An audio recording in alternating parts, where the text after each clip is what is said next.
Dito pala. Pakihinaan mo ng konti dyan, Lord Justin. Hindi, doon sa mic dyan. Ayan. Dito pala, naka-zero pala yung sound check. Konti pa. Sound check. Ayan, magandang umaga po. Magandang umaga po sa bawat isa at welcome po sa Sunday morning service dito sa Jesus Christ Baptist Church. Bukod sa malamig na hangin, medyo mahalumigmig. Umaambon-ambon kagabi, konti ngayong umaga. Pero salamat sa Panginoon sa patuloy niyang kahabagan. Mag-pray ho natin ang bawat isa. Usong-usong ubo, sipon, at meron tayong mga kapatiran na hindi makakarating ngayon dahil sa ganong kalagayan. So pag-pray ho natin. And then also, pag-pray ho natin ang Baron family, particularly sa side ho ni Nanay Lani. Matagal natin nakakasama si Nanay Lani. I was made aware na si Tatay Pepe, yung kanyang asawa, ay na-stroke at ngayon ay nasa ospital. So pakisama natin sa panalangin ang mag-asawa. Huli ko nakita si Tatay Pepe nung butuhan, nung barangay election. At nawaho ay mahabag ang Panginoon sa kanya at sa kanilang buong pamilya. Well, tayo ho ay magsisimula sa ating gawain. We are very much excited. At alam ko ho, marami ang isip ay nasa malaking event bukas. Pero merong mas mahalaga kaysa sa event bukas. Walang iba kung hindi ang ating pagsamba sa Panginoon. At nawa tayo ay zone in sa ating pagsamba. And this is the first part. Walang iba kundi ang ating Sunday School. At ating pinag-aaralan ng isang napakahalagang paksa. And I hope nakagabay sa atin as we watch the news, lalo na international news, with regards to God's chosen people, Israel. And yung iba ay masyadong nagiging hyper. Basta may bagong balita tungkol sa Israel, hyper. Darating na ulit ang Panginoon. At muli ay masyadong nagiging natitrigger agad. So muli bilang mga mananampalataya, mga Pilipinong mananampalataya, titignan natin kung paano tayo dapat tutugon, ano dapat yung ating pananaw sa mga bagay ho na ito. So magsimula ho tayo sa pamamagitan ng pag-awit ng books of the Bible. Magstay po tayong lahat.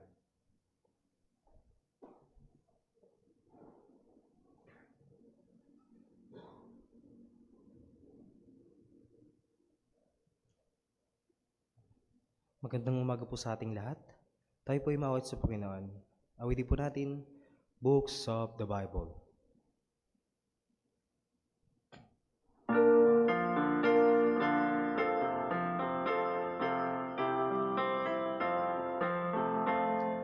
Genesis, Exodus, Leviticus, Numbers, Deuteronomy, Joshua, Judges, and Ruth, 1st and 2nd Samuel, 1st and 2nd Kings, Chronicles,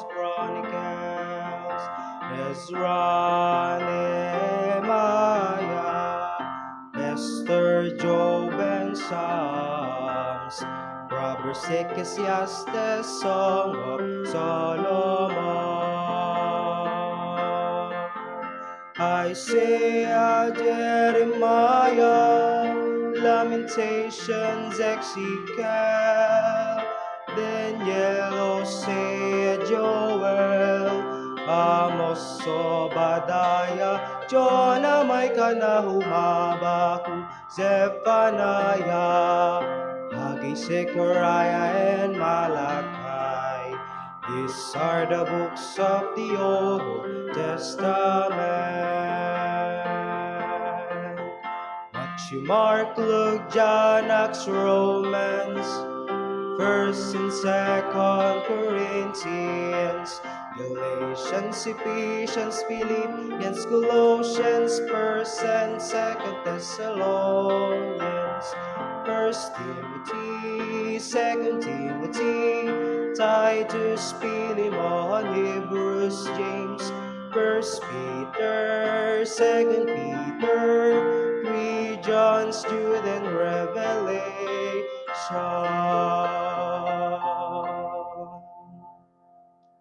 Magsipo na po lahat.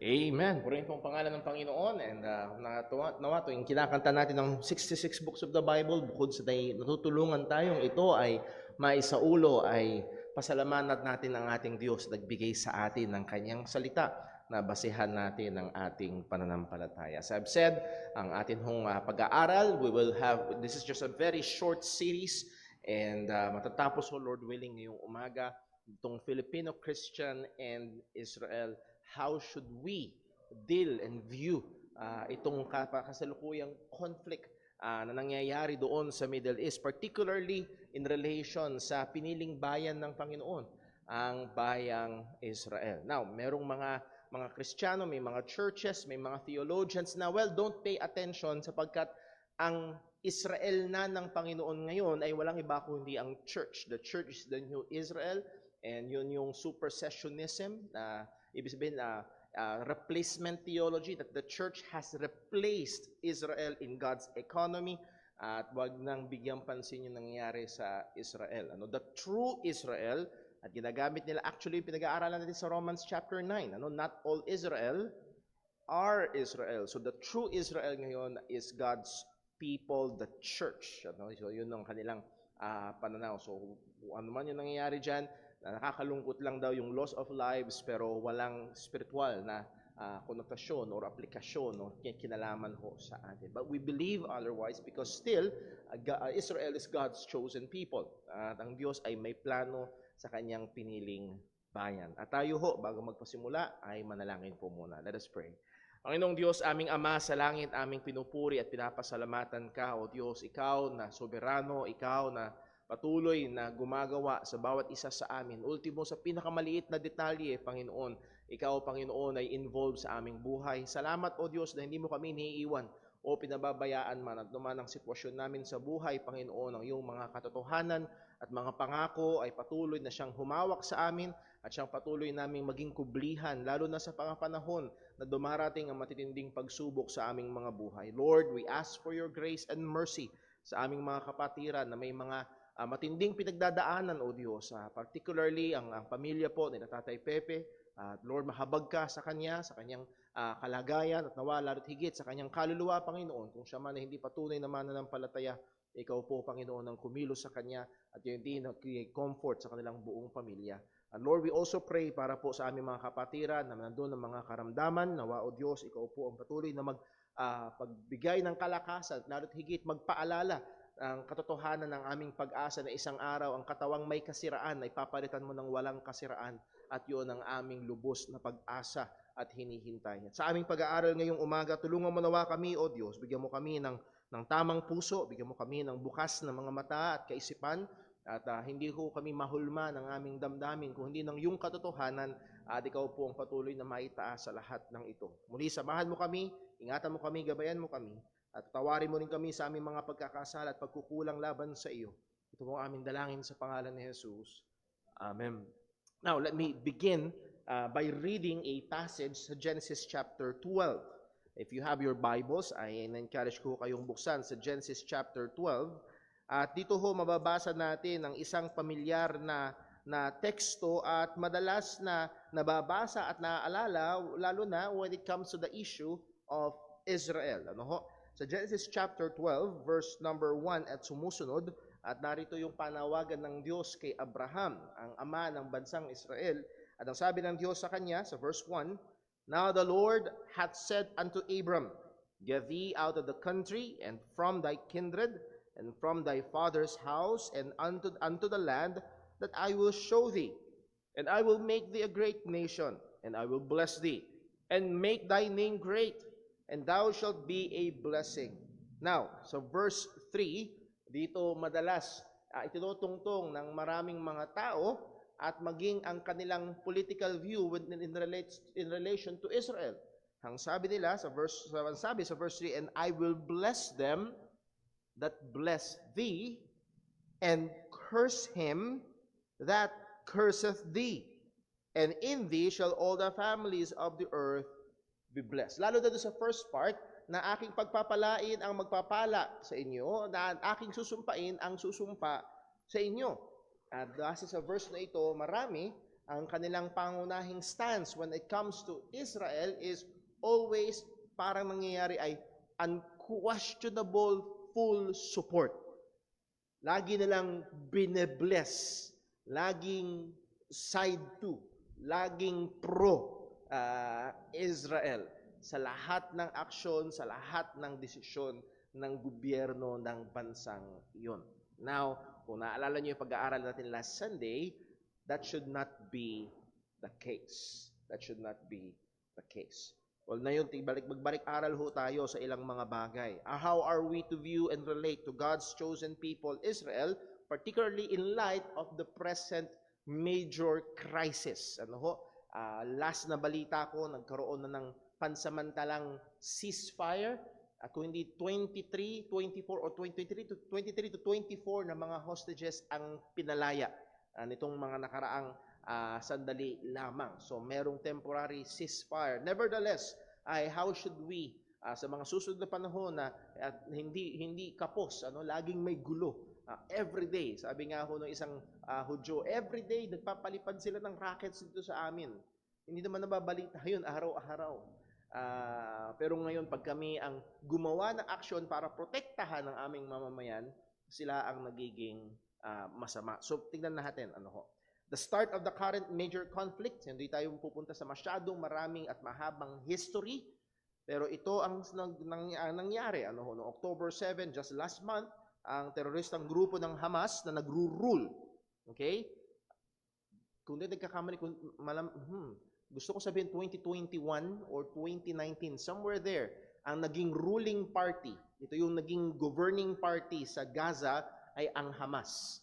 And sadly, it is a terrorist group at sila ay naglunsad ng isang sorpresang pag-atake laban sa Israel. At ang kanilang pinuntirya ay mga sibilyan. Okay? Binibigyan natin ng diin yun dahil doon may malaking pagkakaiba. Ang puntirya ng teroristang grupo nito ay mga sibilyan. Babae, lalaki, matanda, bata, pinatay, tinorture, nirape, sinunog.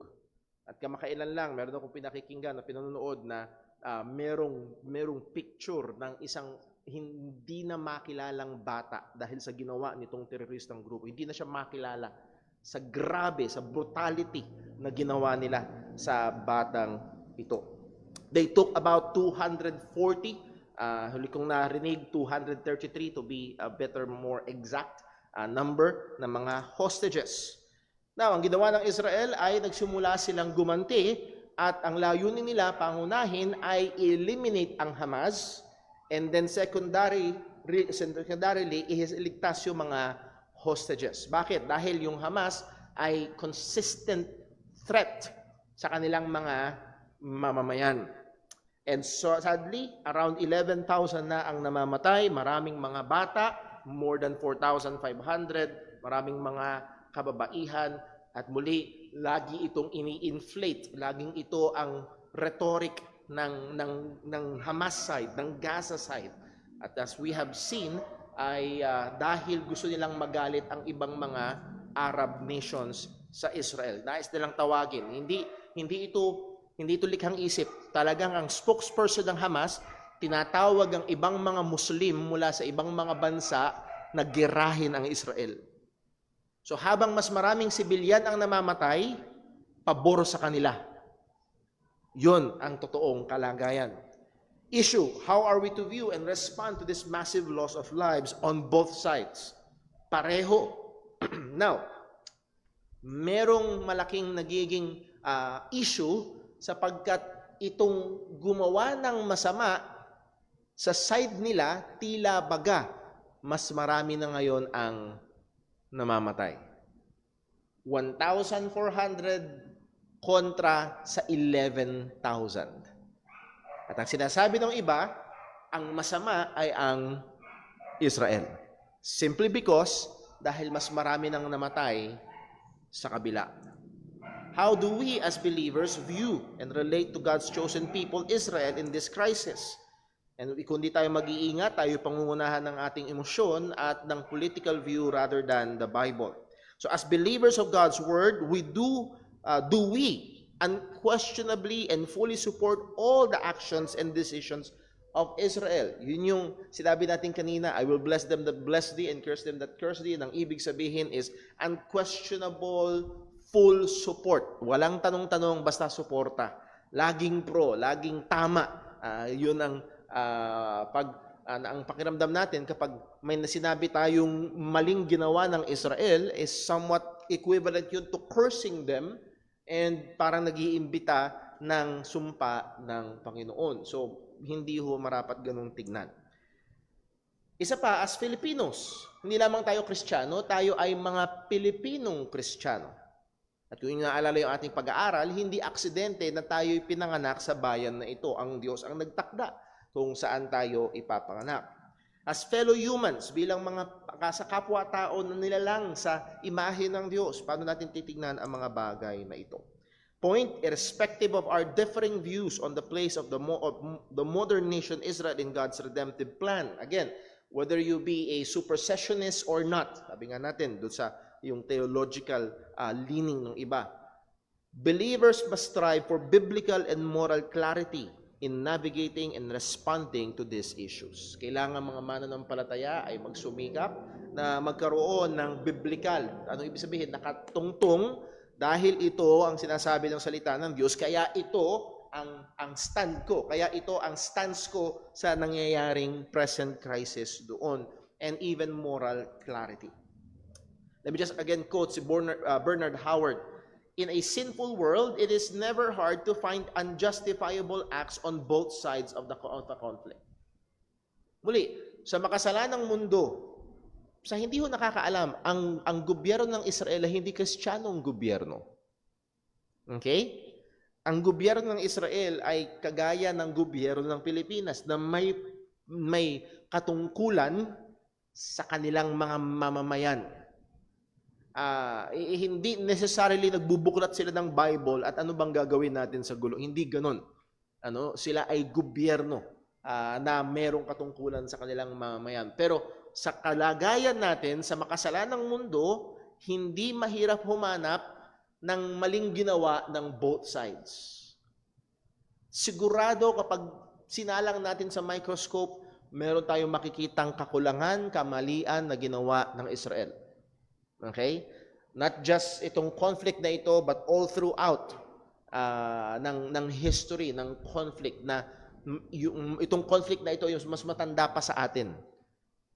And then also, ang sabi niya, to be pro-Israel in this situation is not to whitewash every action Israel's government or military have taken.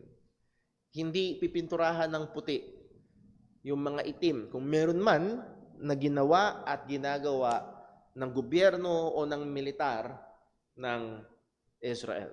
Again, kung meron sanang paraan na maaaring mas maging maingat, o kung meron sanang mga sitwasyon na talagang naging walang pakialam sa buhay ng mga sibilyan, mananagot ang mga dapat managot. Hindi natin pwedeng sabihin na tama yung kanilang mga ginawa. By the way, may pinakikinggan ako kahapon na nagbigay ng Noong World War II, sino ang pinakakilalang aggressor? Sino ang pinakakilalang gumagawa ng masama noong World War II? Walang iba kundi ang Nazi Germany. Okay? At sa bandang dulo, pagkatapos ng gera, alam niyo kung gaanong karaming sibilyan ng Germany ang namatay? More than 2 million. Sibilyan. At ang punto nung pinakikinggan ko kahapon, sa gera. Anumang gera, World War I, World War II, sadly, mas maraming sibilyan ang namamatay lagi kaysa sa sundalo. Lagi. Mas maraming sibilyan ang namamatay kaysa sa sundalo. At ang laging sinasabi ng Israel, ito'y gera. Para mapanatili namin yung safety ng aming mga mamamayan, kailangan naming girahin ang Hamas. At sad to say, ang Hamas ay nagtatago sa likod ng mga sibilyan. Ang isa sa matinding konsiderasyon natin ay ika-anim na utos. Ang ika-anim na utos ay thou shalt not kill, or better translated, thou shalt not murder or commit murder. At niliwanag natin yan last Sunday, kung yun naalala. Killing is not the same as murder. Murder is the taking of a human life for unjustified reasons. And under God's law, the murderer shall surely be put to death. Exodus 21 verse 12, he that smiteth a man so that he die shall be surely be put to death. So yes, ang Bible ay pro-death penalty, pro-capital punishment kapag kailangan. Pag nag-jaywalking lang tapos bibitayin, may problema doon. Okay? So muli, makikita ho natin na may mga hindi lahat ng pagpatay ay pinagbabawal. Actually, merong pagpatay na iniuutos, lalo na kapag ito ay bilang parusa sa mga dapat lamang tumanggap ng ganong kaparusahan. So hindi lahat ng pagpatay. Ang Sixth Commandment, hindi nagsasabi na bawal lahat ng pagpatay. Actually, merong mga katungkulan. Kung yung naalala, pinag-aralan ho natin, yung gobyerno ay may kapangyarihan at merong espada na dala-dala para parusahan ang mga gumagawa ng masama at ipagtanggol ang mga gumagawa ng mabuti. So ito ay under ng kanilang obligasyon. Narito ang realidad. Hamas went into Israel to kill and kidnap civilians and killed some military and police who tried to stop them. May mga napatay ba silang militar at saka police? More than 200. Pero huwag ho tayo magkamali, ang target nila ay mga civilian. Okay? Israel retaliated by airstrikes targeting Hamas terrorists and buildings. Naglunsad sila ng gera laban sa grupo na nagtatago sa likod ng mga civilian. Now, the point. The aim of the two parties are different. Sana makita niyo ho, isa ito sa malaking tulong sa atin para magresolba kung paano natin titignan ito. Magkaiba ang punteriya. Sabi nga, yung mismong anak ng isa sa mga original leaders ng Hamas, ngayon ay kontra na sa Hamas. Ang sabi niya, ilang bomba lang, ubos lahat yan. Kung ang layunin ng Israel ay ubusin lahat ng Palestinian people doon sa Gaza, ilang bomba lang. Pero hindi nila ginagawa. Hindi nila ginagawa. So ibig sabihin, hindi yun ang layunin nila. Ang Israel ay gumagamit ng mga sandata para protektahan ang kanilang mga sibilyan. And sadly, itong teroristang grupong ito ay ginagamit ang mga sibilyan para protektahan ang terorista at mga sandata. Now, sabi nga ng isang military expert, bakit ba umatake ang Hamas? Hindi ba nila alam na mahina sila? Mga kapatid, pag pinagkumpara nyo yung sandata na meron, yung available, yung military advancement, yung laki ng militar, napakaliit ng sa Hamas. Hindi ba nila alam na pag umatake sila at nag-hostage sila, hindi ba nila inisip na gaganti ang Israel? Napoprotektahan ng Israel ang kanilang mga mamayan na maglulunsad ng gera ang Israel? O yun talaga ang layunin nila? O yun talaga ang layunin nila? At sinasabi nga ho, muli, ito ay galing, madali nyo ng YouTube, yung anak ng isa sa mga Hamas leaders. Walang pakialam ang teroristang grupo na ito sa buhay ng mga Palestinians. Wala silang pakialam. None. Number one, ilan sa mga prinsipyo na maaaring at dapat gumabay sa atin. We do not necessarily stand for every action and decision of Israel, the nation. Hindi tayo suporta sa lahat. Hindi kinakailangan na suportahan natin lahat. Ibig sabihin, pag mali, hindi natin susuportahan. Pag tama, nakasuporta tayo doon. We are not to tolerate the wrongdoings of our dearest brothers and sisters in Christ, but in love we must call them to repentance. The same is true with our dealing with Israel. We cannot and will not tolerate nor support any wrong and ungodly actions, decisions, or policies simply because they are God's chosen. hindi natin susuportahan, hindi natin tolerate kung meron talagang mga maling ginagawa. At actually, meron akong pinapanood nung nakaraan na nagdedebate sila tungkol sa issue na ito. Na ang tanong nung Hudyo, ang tanong niya, so pag ang terorista ay nagtago sa mga sibilyan, okay na. Ganun ba yun? Sabi niya, pag ang mga terorista ay nagtago sa mga sibilyan, wala nang gagawin ng gobyerno? Halimbawa, inatake ang Amerika, nagtago ang mga terorista sa sibilyan, wala nang gagawin?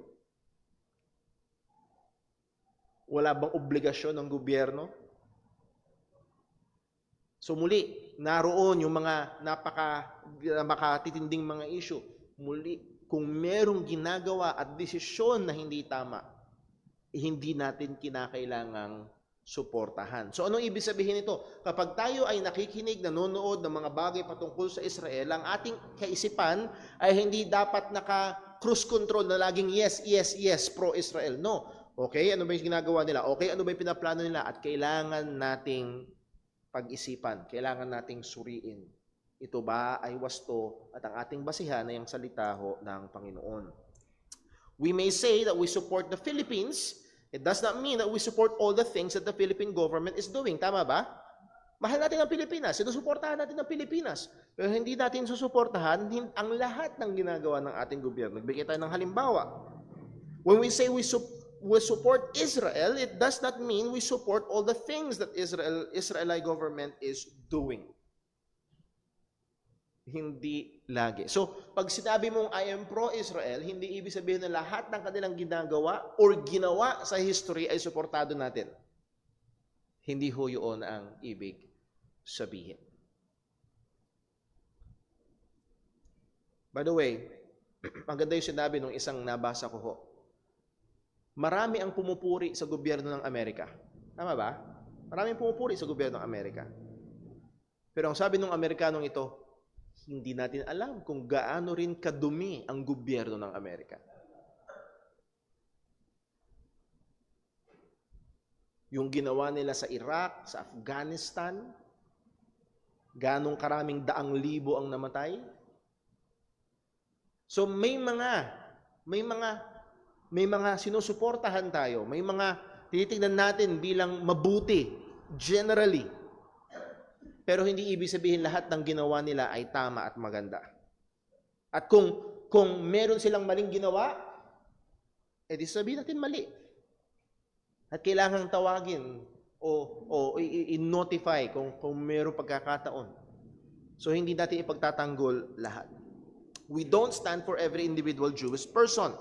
Supporting Israel does not mean that we must love, die for, and agree with every single Jewish person simply because they are Jews. Muli, wala silang immunity. Hindi porkit Hudyo ay lagi nating ipagtatanggol at lagi nating pagmali, pag hindi tama ang ginagawa o mga patakaran ay hindi.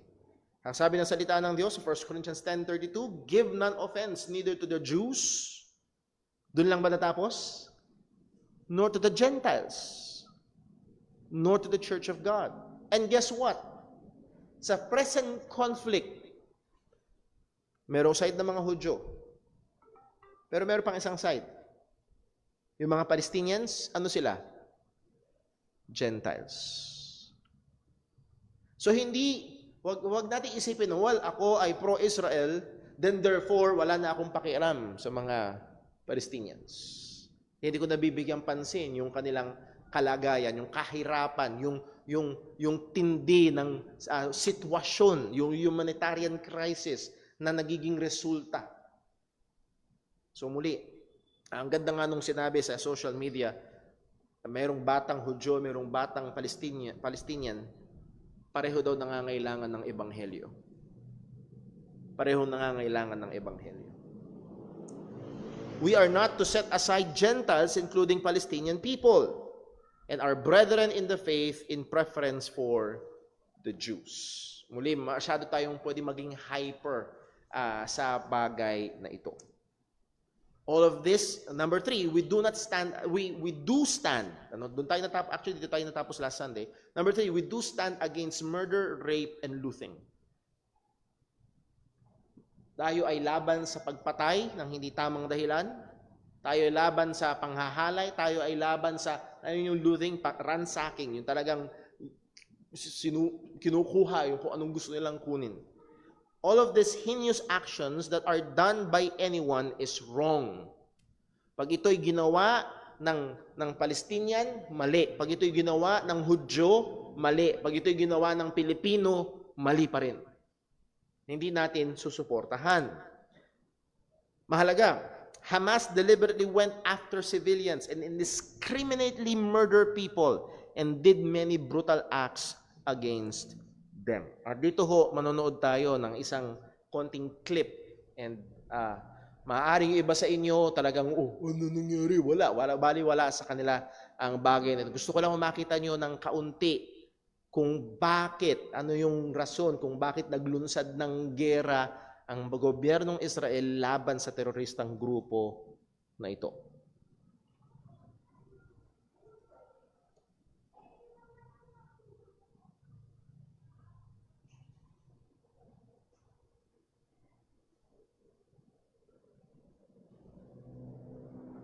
Sige po. It felt like there couldn't possibly be new horror left to see. Pause mo No muna. brutality that hadn't Pause already... muna. Ayan, paki-watch mo lang, Brother Tristan, propose natin. Yun ay sibilyang kotse. Could you imagine, ikaw yung nagda-drive, kasama mo yung pamilya mo, bigla kayong pinaputukan? Tuloy po. been shared or live streamed. But tonight, with global attention turning to the spiraling death toll in Gaza, Israel's military trying to keep the focus on the massacre that sparked the war, inviting NBC News and other journalists to a screening of raw video from the October 7th Hamas. So muna, paliwanag ko lang ho. Ang buong mundo ngayon, ang nakikita ay numero. 1,400 sa Israel, 11,000 plus sa Gaza. At ginagamit nila yon para ang Israel ang masama, ang Israel ang masama, ang Israel ang masama. At ito, nagmo-move ang Israel. Pinakita nila, yung parang sinihan na yan, pinakita nila anong ginawa ng Hamas. Bakit kami naglunsad ng gera? Nakakuha niyo ho? Okay? So, tuloy. Hamas terror attack. I have some sense of what's in this footage, and I've been trying to prepare myself, but I'm still anxious about what we're going to see. For 46 minutes, we sat in stunned silence, watching video filmed by Hamas and filmed by their victims. Much of it had never been seen before. And while Israel's military is not releasing the clips because they're so graphic, they allowed us to describe what we saw, including a terrorist throwing a grenade into a bomb shelter where an Israeli father is shielding his two young sons. The blast kills the father and wounds the little boys. Pause po muna. Kung hindi nyo na-gets yun, ang kwarto na yan ay bomb shelter kung saan nagtago ang isang tatay at dalawa niyang anak na lalaki. At doon naghagis ng granada yung Hamas. Protektahan ng tatay yung dalawa niyang anak. Namatay yung tatay, hindi alam kung nasan yung dalawang bata.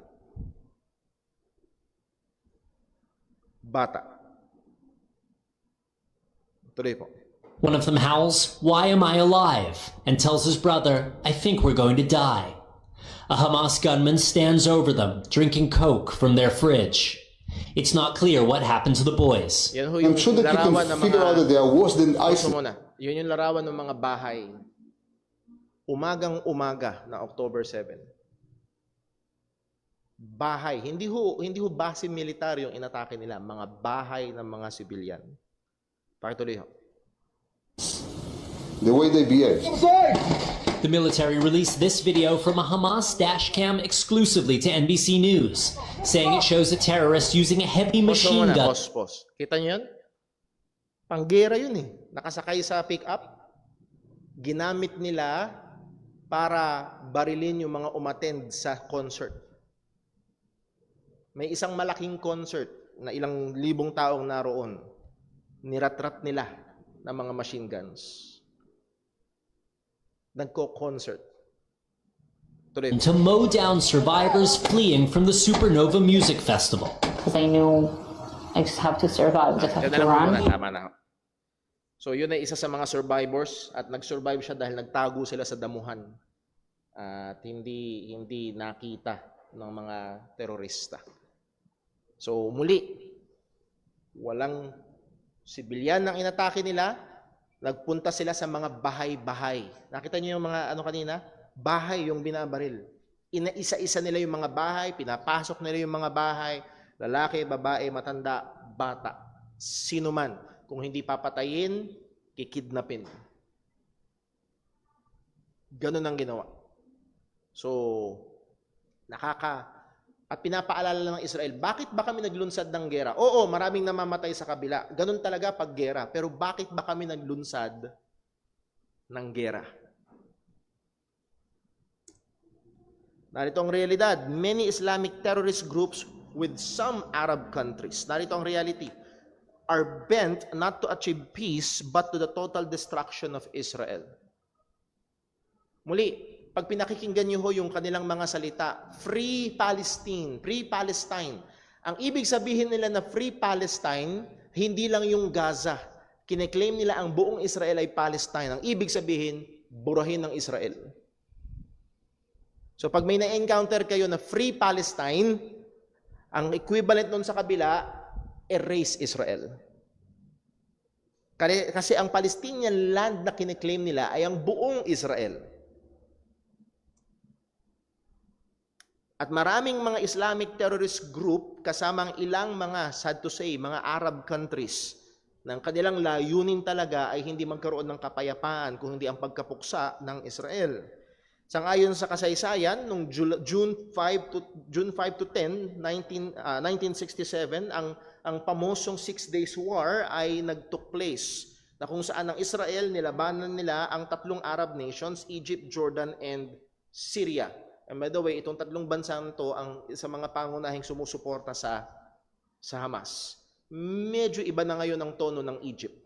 Okay? 6 Days War, Israel won a very decisive and great victory against the combined threats of 3 countries. The war lasted for 6 days, and on June 10, 1967, a United Nations brokered a ceasefire came to effect. Now, ano nangyari? Nagkaroon ng 3 no's. Itong mga bansa, itong League of Arab Nations na tinatawag, ay nagpulong-pulong pagkatapos ng 6 Days War at naglabas sila ng resolusyon. After the war, the 3 nations, Egypt, Jordan, and Syria, launched a summit under the Arab League. So, hindi lang itong tatlo na ito, marami pang bansa, lalo na ngayon, mas marami ng bansa na kasama nitong Arab League. The 3 no's refer to the resolution adopted by the Arab League in the aftermath of the 6 Days War. Meron silang sinabing pamoso, tatlong no. No, no, no. Ano yung tatlong no na yon? Number 1, no recognition. Hanggang ngayon, nag-i-stand pa rin ang dokumentong ito. No recognition. Arab states declare that they will not recognize the state of Israel. That's why, lagi nilang sigaw, Free Palestine. Muli, ang ibig sabihin ng burahin ng Israel. No negotiation. They vowed not to engage in direct peace negotiations with Israel. Gusto ba nila ng peace? Formal, silang naglagda ng dokumento, ayaw nila ng peace. And then, no peace. The Arab League announced that there will be no peace with Israel. No negotiation, no peace. So, for many decades, araw-araw na may banta. Sabi nga ng isang Hudyo, pag binaba ng Israel ang kanilang mga armas, mabubura ang Israel. Pag binaba ng Hamas yung kanilang mga armas, wala nang mamamatay. Nakuha niyo yung malaking pagkakaiba? So iba ang puntirya talaga ng mga taong ito at mga bansa. Point, if you have neighboring countries that is united in destroying you and your people, what will you do? If you have thousands of rockets launched against your people yearly, what will you do?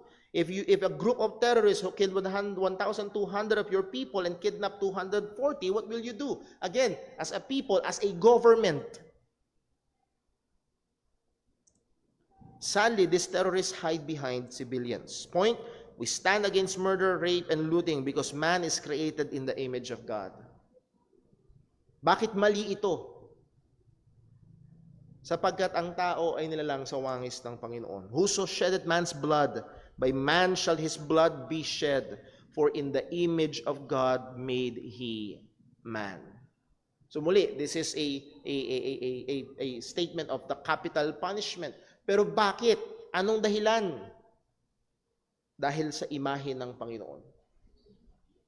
So narito yung why do we stand again? So makikita ho natin, kapag ang ginagawa na ng Israel is murder, we should not support. We should not support. We stand with our allies. Muli, hindi lang tayo Kristiyano, tayo ay Pilipinong Kristiyano. At bilang Pilipino, as Filipino Christians, God has sovereignly predestined our position, location, and time here on earth. Yes, even the very country that we are born in, hindi aksidente na tayo ay pinanganak sa Pilipinas at mga Kristiyanong Pilipino. Acts 17:26, He had made of one blood all nations of men for to dwell in all the face of the earth, and had determined the times before appointed and the bounds of their habitation. Kung saan ka pinanganak, saan tayo nakatira, iyon ay dinetermina ng Panginoon. At sa providensya ng Diyos, sa plano ng Diyos, tayo ay Pilipino. As citizens of our country, we have allies to whom we have obligations with. Isa rin ito sa ng ating, again, Pilipino tayo, libal ako, hindi ka Pilipino, pero bilang Pilipino, meron tayong mga kaalyadong bansa. Kabilang dyan ang Amerika, ang Japan, Australia, South Korea, Association of Southeast Asian Nations, Canada, Europe, and Israel. At bilang bansa, bilang Pilipino, meron tayong obligasyon na suportahan ang bansang Israel. Muli. Pag sinabing suportahan, hindi ibig sabihin na tama lahat yung ginagawa nila. Nakuha niyo ho? Hindi ibig sabihin na agree tayo dun sa lahat ng mga ginagawa nila. Pero bilang Pilipino, ang stance natin bilang bansa ay nakasuporta sa kanila. At sabi nga nung isang Amerikano, hindi mo gustong sumuporta sa isang teroristang grupo. Hindi mo gustong sumuporta sa mga tao na nanununog ng kapwa-tao. Note, this is not the main basis for our stance in this major Israel-Palestinian conflict, but this is also a factor to be considered. So muli, hindi natin babaliwalain ang mga Palestinians, sila rin ay nilikha sa imahe ng Panginoon, pero bilang Pilipino, meron tayong bansang kaalyado. At ang kaalyado natin ay ang bansang Israel. Sana nakukuha nyo kung kinukuha natin yung mga katotohanan. Number 5, we stand for Israel and the Jewish people as God's chosen nation. Again, naniniwala pa rin tayo, we reject supersessionism, hindi ni-replace ng church ang Israel. Ang paibiling bayan pa rin ng Panginoon na walang iba kundi ang mga Hudyo. Meron pa rin plano ang Diyos sa mga Hudyo. They are still God's elect people. Ang sabi ng Genesis 12 verse 3, and I will bless them that bless thee, and curse them that curse thee, and in thee shall all the families of the earth be blessed. Note, some have taken this that full and unquestioning support for Israel is a way to bless Israel and avoid God's curse, and not necessarily so. Dahil nakita natin nga sa mga nakaraan natin pag-aaral, kahit ang bansang Israel, pag sila gumagawa ng mali, mismo ang Diyos ang nagpaparusa sa kanila. Pointing out and disagreeing with ungodly actions of any party, including Israel, is not equivalent to cursing them. Muli, ulit natin ha. Ilagay natin sa church, ang utos sa atin ay magmahalan tayo sa isa't isa. Tama ba? Ang utos nga sa atin ng Panginoon to sacrificially love one another to the point na ang sabi, kung paanong si Jesus ibinigay niya ang kanyang buhay sa atin, tayo din naman ay kung kinakailangan, ialay ang ating buhay para sa ating mga kapatid. Okay ba yon? Pero ang sabi rin sa atin ng Diyos, kapag ang isang kapatid natin sa Panginoon nagkakasala, go and tell him. Ako ho ba? Mahal natin ang kapatiran, suportahan natin ang kapatiran, pero pag may mali sa kapatiran, tuturo natin, sasabihin natin. At ganoon din, mahal natin ang Israel. Kakampi natin bilang bansa ang Israel. At bilang mga mananampalataya ng Diyos, Nire-recognize natin na sila'y piniling bayan ng Panginoon, but at the same time, kung meron silang maling ginagawa or ginawa, hindi natin yun kailangang pagtakpan. At hindi rin naman kailangang suportahan. 1 Corinthians 10:32, again, give none offense neither to the Jews, nor to the Gentiles, nor to the church of God. Number 6, we stand as recipients of Jewish Abrahamic blessings. Bilang mga mananampalataya, naroon tayong malaking benefit galing sa mga Hudyo. Kung naaalala nyo, nung pinag-aralan natin sa Romans chapter 11, nung tinanggihan nila ang Mesiyas, dumating ang kaligtasan sa atin bilang mga Hentil. At yung biyaya, yung covenant ng Panginoon sa kanila ay maging malaking biyaya sa atin sang-ayon sa plano ng Diyos. Genesis 22 verse 18. And in thy seed, sino yung thy? Si Abraham. And in thy seed shall all the nations of the earth be blessed, because thou hast obeyed my voice. At sa Galatians, niliwanag ni Apostol Pablo yan, take note, seed, not seeds. Singular, hindi plural. At yung singular seed na yan, walang ibang pinapatungkulan kundi ang Mesiyas, si Jesus Christ, at hindi ba nakinabang at nabiyayaan ang maraming mga nasyon sa pamagitan ng isang binhi na lumabas kay Abraham, na lumabas mula sa mga Hudyo. Genesis 26 verse 4, and I will make thy seed to multiply as the stars of heaven, and will give unto thy seed all these countries, and thy seed shall all the nations of the earth be blessed. Pagdating sa Acts 3 verse 25, ye are the children of the prophets, and of the covenant which God hath made with our fathers, saying unto Abraham, and in thy seed shall all the kindreds or all the families of the earth be blessed. What a blessing. Kung paano sa pamagitan nila ang tagapagligtas ay dumating. Galatians 3 verse 8. And the scripture, foreseeing that God would justify the heathen, that is the Gentiles, through faith, preach the gospel before unto Abraham. Ano yung gospel? Ano yung good news na pinreach kay Abraham? Hindi yung namatay si Jesus at muling nabuhay. Hindi yun. Ang gospel na pinreach kay Abraham ay ito, in thee shall all nations be blessed. So then they which be of faith are blessed with what? With faithful Abraham. So tayo mga mananampalataya ng ating Panginoong Kristo, hindi natin maitatanggi na meron itong koneksyon at meron itong pinanggalingan at konektado ito sa piniling bayan ng Diyos, na kung saan sa pamamagitan nila lumabas ang tagapagligtas. So paulit-ulit itong pinapaalala sa atin ng salita ng Panginoon. Now, lastly, dito tayo matatapos. Number 7, we stand for and with Israel, the Jewish people, despite their seemingly contradictory positions. Ano yung contradictory positions? They are both enemies and beloved. Kaaway at minamahal. Anong sabi ni Pablo sa Romans 11 verse 28? As concerning the gospel, they are enemies for your sakes. Sila na tumanggi sa Mesiyas. Sila na nagpapako sa Panginoong Hesukristo. At hanggang ngayon, karamihan, hindi lahat, karamihan ng mga Hudyo ay hindi mananampalataya. Ayaw nila kay Jesus. So for the gospel's sake, they are enemies. Particularly, maaaring ngayon hindi na masyadong ramdam, pero kung yung naaalala, yung mga pag-aaral na meron tayo kasama with Brother Daryl sa Book of Acts, at pag itutuloy nyo pa, sino ang madalas na nagbabanta laban sa mga Kristiyano, particularly sa mga apostol? Sino madalas may banta sa buhay ni Apostol Pablo? Mga Hudyo. Bakit? Kasi nangangaral siya ng ebanghelyo. So sana mas makuha natin ito. As concerning the gospel, they are enemies for your sakes.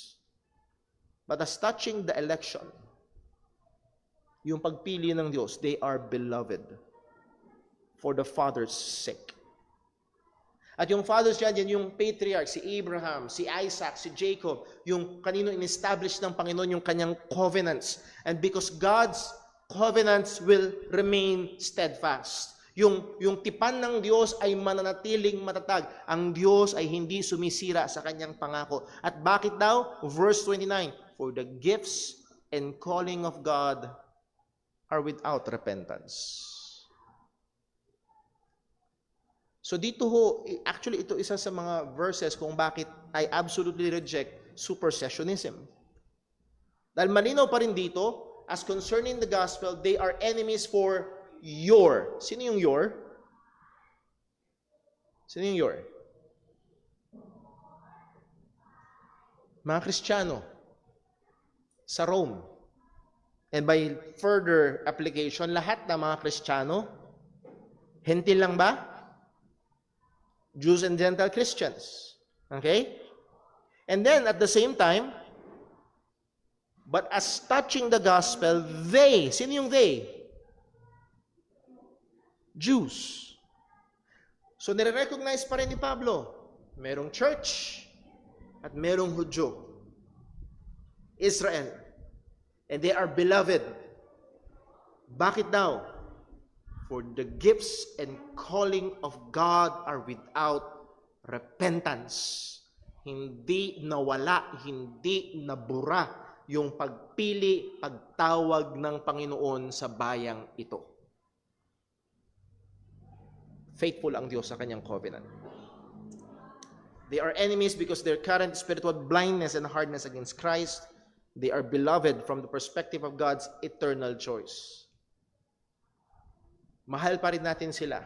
Kinikilala pa rin natin sila bilang piniling bayan ng Panginoon. At dapat nahandun pa rin yung ating prayer and desire na ultimately sila ay makakilala sa ating Panginoong Hesukristo. Point, Israel will always be God's covenanted people. And because of that, dahil ang Israel pa rin ay covenanted people ng Panginoon, yes, may sense na enemy sila. At the same time, may sense na beloved natin sila. Dahil pinili sila ng Panginoon. So, sana makita natin, ang relasyon natin sa Israel, una, bilang kapwa-tao na nilalang sa wangis ng Panginoon. Yes? At hindi lamang sa Israelian, pati sa mga Palestinians. And then pangalawa, ang relasyon natin sa Israel, as we have seen sa ating pag-aaral ngayong umaga, sila ay beloved. So hindi lamang, una, sila ay kapwa-tao. Pangalawa, bilang Pilipino, sila ay kaalyadong bansa. So politically, in a political area, kung pamimiliin tayo sa politika, pro-Israel. And then pangatlo, spiritually. Humanly, politically, spiritually. Spiritually, sila'y kaaway dahil sa Ebanghelyo. Ayaw nila kay Kristo. But they are beloved. Because God is faithful sa kanyang covenant. So, ganoon natin titignan. Now, paano pag may ginawa silang mali bilang tao? Nag-commit na sila ng matindi at unneeded na pagpatay. Sasabihin nating mali yung mali. Sasabihin nating mali yung mali. Pero hindi pa rin nagbabago yung katotohanan na politically may connection pa rin tayo, yung Pilipinas sa kanila. And then, hindi pa rin nagbabago, spiritually speaking, meron pa rin tayong connection sa kanila. Sana ho, itong mga bagay na ito ay magbigay sa atin na, kailangan kong tignan doon sa tatlong area na yon. At hindi lang basta pro-Israel, basta I bless everything about Israel. No. Give none offense to the Jews, nor to the Gentiles. Kasama ang mga Palestinians. At nawa, pinagpe-pray natin yung mga pagdurusa na nararanasan. Grabing pagdurusa. Yes, napakatinding pagdurusa na nararanasan ng mga civilians ng Gaza. Pero meron tayong espesyal na koneksyon sa piniling bayan ng Panginoon. In both sides, pag may ginagawang masama, huwag nating sabihing mabuti. Pag may ginagawang hindi tama, hindi natin susuportahan yung ginagawang hindi tama. Pero bilang bansa, akalyado natin ng Israel. Bilang mga Kristiyano, minamahal natin ang mga Hudyo. Nakakatulong ho ba itong mga bagay na ito? So kaya maganda tingnan natin ang mga bagay ito sa ganitong mga areas. Meron ho bang may tanong? Ayun, for Adrian.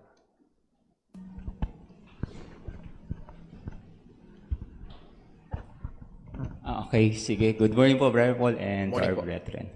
So, sa madaling salita, as I appreciate yung lecture po for this morning, ang Panginoong Diyos ay meron pang time to deal with them eventually. That's why they are considered covenanted people. Though as for the moment, they're not Christians, they're doing what they're doing because of their belief.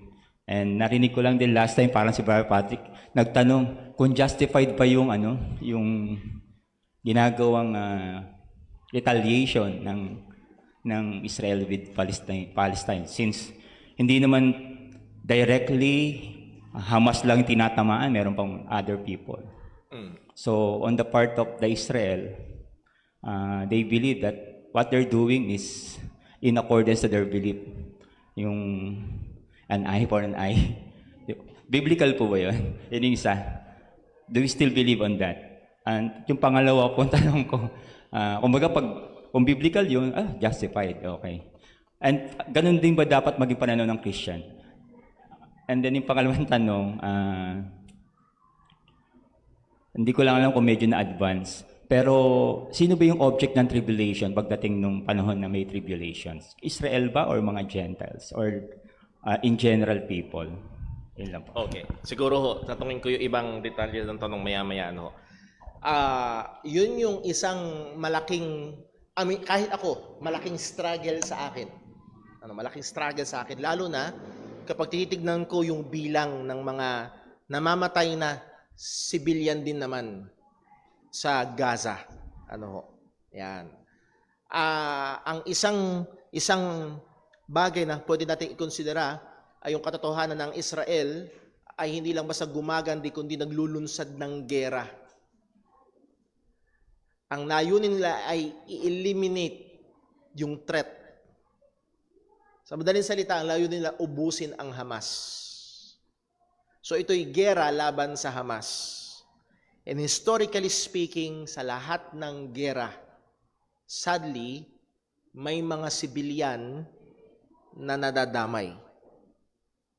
Now, I believe, hindi ko alam ang personal conviction ng Prime Minister ng Israel o ng Presidente ng Israel. Hindi ko alam kung ano ang religious leaning nila. Pero ang gusto ko makita ho natin na sila bilang gobyerno ay may obligasyon. Romans 13, hindi disenyo lang yung kanilang espada. Ito ay gagamitin sa gumagawa ng masama. At dito, ang gumagawa ng masama ay ang Hamas. So may obligasyon ang gobyerno ng Israel na gamitin yung kanilang armas para protektahan yung kanilang mga mamamayan. At para protektahan yung kanilang mga mamamayan, kailangan nilang lusubin, i-eliminate ang Hamas. And sa paggawa noon, dahil ito nga ay gera, may nadadamay na mga sibilyan.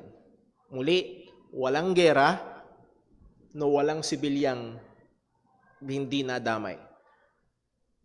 Kung babalik ho tayo, maganda yung ginawang example ng isang medyo historian siya. Sabi niya, kung babalik tayo ng World War II, marami bang sibilyang Germans ang namatay? Marami? More than 2 million. Na sibilyan. Pero sinalang ba? Binigyan ba ng parusa yung mga bansa na umatake sa Germany? Hindi. Kasi yung Germany ang aggressor. Yung Nazi Germany, sila Hitler. Hindi yung mga mamamayan doon sa loob ng Germany, yung militar ng Germany. nakuha niyo ho yung paghahalintulad? So itong ruling party ng Gaza, which is the Hamas, ginawa nila ito knowing na madadamay ang kanilang mga sibilyan. Yun nga yung titignan natin. Yung hindi aksidente. Alam nila na madadamay ang mga sibilyan. Pero naglunsad pa rin sila ng ganitong kalagayan. Now, muli, kailangan mabagabag talaga tayo doon sa loss of lives. They are image bearers of God. Pero may mga sitwasyon na mas malaki na, so hindi naman, ito ang sinisigurado ng sangayon sa spokesperson ng Israel Defense Force, IDF. Wala kaming tinatarget na civilian building. Nakuha niyo ho? Ang tinatarget namin ay Hamas, nagtatago sa mga civilian. Ang tinarget ng Hamas ay mga civilian. Malaking pagkakaiba ho yun. And again, we will still be sad doon sa matinding pagkawala ng mga buhay. Pero, yun ang nature ng gera. Yun ang nature ng gera. Agad maaari sana, hindi. Muli nga ho, kung ang gusto lang ng Israel tapos ang problema, ilang bomba lang yun. Napakaliit na. Napakaliit na teritoryo ng Gaza. Ilang bomba lang ng Israel yun, kaya nilang burahin lahat. Pero pinipili nila, nas nagiging maingat. Makikita natin, ma-appreciate it, and the same time, yes, may mga sibilyang nadadamay, pero comparatively, may pag-iingat pa rin ginagawa ang IDF. Perpekto ba? No. Meron bang mga sundalong gumagawa ng krimen along the way? Higit sa malamang. Okay? Pero yung ideal sa likod nung pagkilos nila, makakatulong sa atin yung kung paano natin titignan yung mga bagay na ito. Now, kaya kung sinabi na hindi ko alam yung religious leaning nila, hindi ko alam kung ito ay dahil sa lex talionis, an eye for an eye, a tooth for a tooth. Maaaring hindi, dahil ginagawa lang nila yung kanilang obligasyon bilang gobyerno, state to protect, yung government to protect their citizens. So, sana makatulong sa, I hope. Now, pagdating sa tribulation, ang object ng tribulation ay walang iba kung hindi lahat ng mga hindi mananampalataya. Pero makikita natin sa time ng tribulation period, sa Book of Revelation, merong 144,000, 12,000 from each tribe ng Israel na maggagamitin ng Diyos na mangaral ng Ebanghelyo. And sabi nga ng isang Bible teacher, what a revival. Muli, kung babalik tayo sa Romans chapter 11, kung yung pagtanggi ng Israel ay naging kaligtasan sa marami, ano pa kaya ang pagkaligtas ng Israel? So could you imagine a 144 God-empowered missionaries na mga Hudyo? Woo! So, may makikita tayo, hindi natin makikita yon kasi kinuha na tayo ng Panginoon at that point of time. So, yes, mararanasan ng Israel yung dadaan sila sa tribulation, pero may gagawin pa rin ang Panginoon. At meron pa rin mga maliligtas, both Jews and Gentiles, during the tribulation period. Not by works, by faith pa rin sa Ebanghelyo ng ating Panginoong Jesucristo. Okay, meron pa ho ba? Medyo naging matagal yung pagsagot. Ay, may follow-up questions, Sir Aldrin?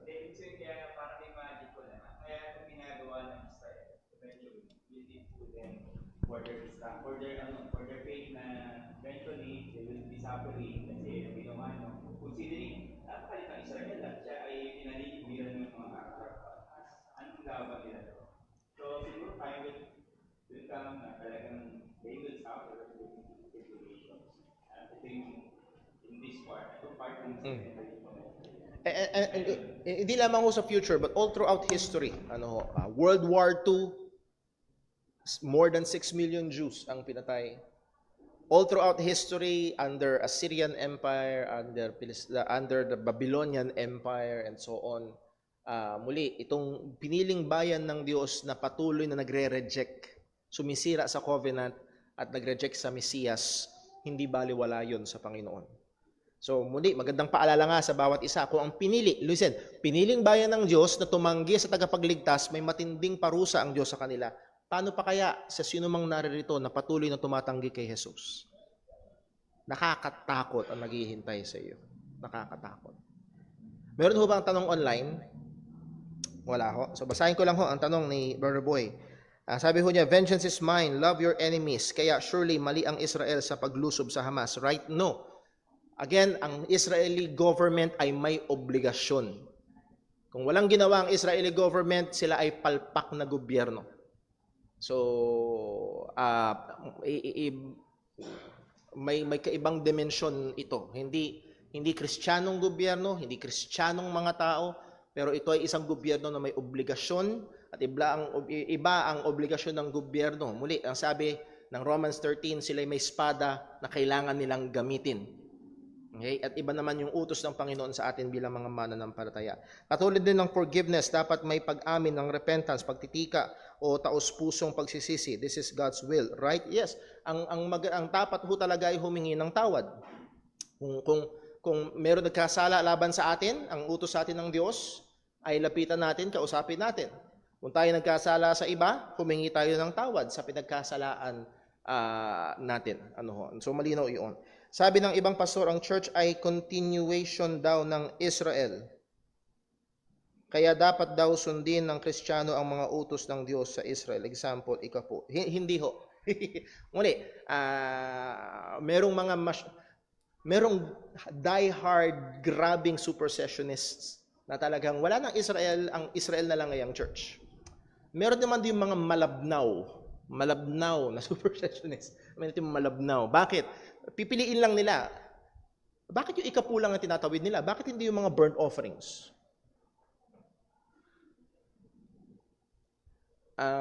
So, napakalabnaw nila. And again, no. Malinaw sa salita ng Diyos sa 1 Corinthians chapter 10, verse number 32, give none offense to the Jews, to the Gentiles, to the Jews, and to the church of God. Magkaiba, hiwalay. Kung the church has replaced Israel, give none offense to the Gentiles and to the church.